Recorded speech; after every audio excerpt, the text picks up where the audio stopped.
O Ichigo acaba perdendo todos os seus poderes algumas vezes durante a história de Bleach, mas sempre acaba dando um jeito de consegui-los de volta. Mas você sabe quais foram todas as vezes que o Ichigo ficou sem poderes? E como ele os recuperou? Não, sem problemas. É só ficar ligado que eu vou te contar tudo nesse vídeo. A primeira vez que o Ichigo precisa recuperar seus poderes, na verdade foi quando ele conseguiu seus poderes próprios. Porque, para quem não se lembra, quando o Ichigo ativa o modo Shinigami pela primeira vez, foi através dos poderes emprestados da Rukia. Até aquele momento, ele só conseguia ver espíritos e possuía uma força um pouco acima dos caras da sua idade. Mas ele não ia muito longe com os poderes emprestados dos outros. E foi o que aconteceu. 16 episódios após ele experimentar o mundo espiritual na pele, ele acaba perdendo os poderes da Rukia na batalha contra o Byakuya, já que o capitão da 6ª divisão acertou 2 golpes críticos nos pontos espirituais do Ichigo, e agora ele precisa conseguir os seus próprios poderes para continuar sua jornada. E o Urahara se oferece para ajudar nessa empreitada. Mesmo ele o alertando dos perigos, Ichigo não recua e após muito treinamento consegue seus próprios poderes Shinigami.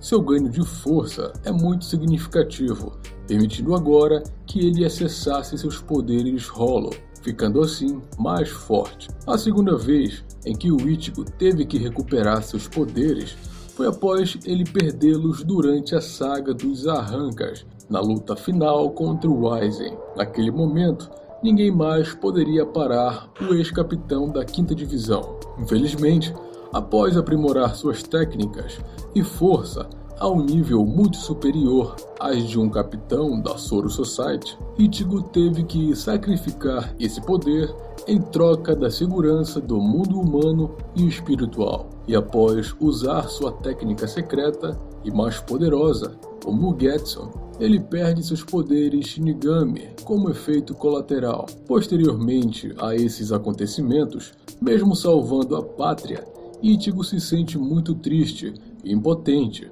já que não pode proteger mais ninguém contra as verdadeiras ameaças que ele sabe que estão por aí. No entanto, na saga seguinte, dos Fullbringer, surge uma oportunidade, uma luz no fim do túnel, que permitiria que ele recuperasse mais uma vez seus poderes. E após um treinamento árduo e sob orientação de Gijo, que depois se mostrou ser o vilão da saga, Ichigo recupera seus poderes e olha só, acaba os perdendo mais uma vez, e o sentimento de impotência volta novamente. Mas essa gangorra de ganha poder, perde poder, já estava desgastando todo mundo.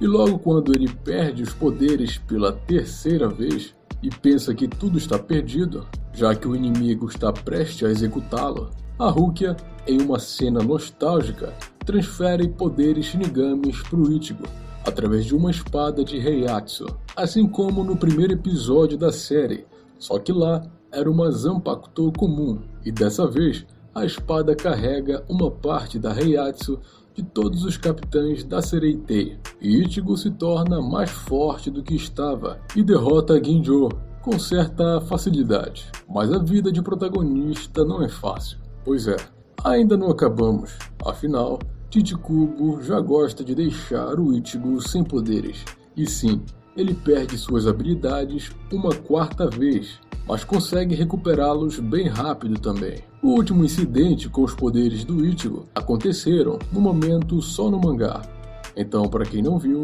vai alguns spoilers.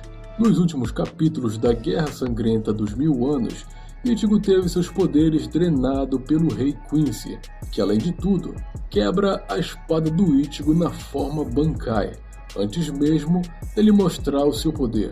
Logo em seguida, o Rei Quincy abandona o lugar para destruir a Zoro Society, mas antes de dar tempo do Ichigo começar a se lamentar, o Tsukishima perfura seu ombro com sua espada e aplica sua técnica de alterar o passado, e cria uma ocasião em que a espada do Ichigo não é destruída e, portanto, ele não perde os poderes. Dessa forma, Orihime consegue consertar a espada do Ichigo, coisa que ela não conseguia fazer antes, devido ao poder gigantesco do Rei Quincy que a impedia de rejeitar aquele evento. Dessa vez, ele perdeu e recuperou os poderes mais rápido ainda que da última vez. Esperamos que essa seja a última vez que ele fica sem suas habilidades Shinigami, Hollow e Quincy. Se gostou do vídeo, se inscreva no canal para que eu traga mais conteúdos de Bleach. Muito obrigado, até a próxima, valeu!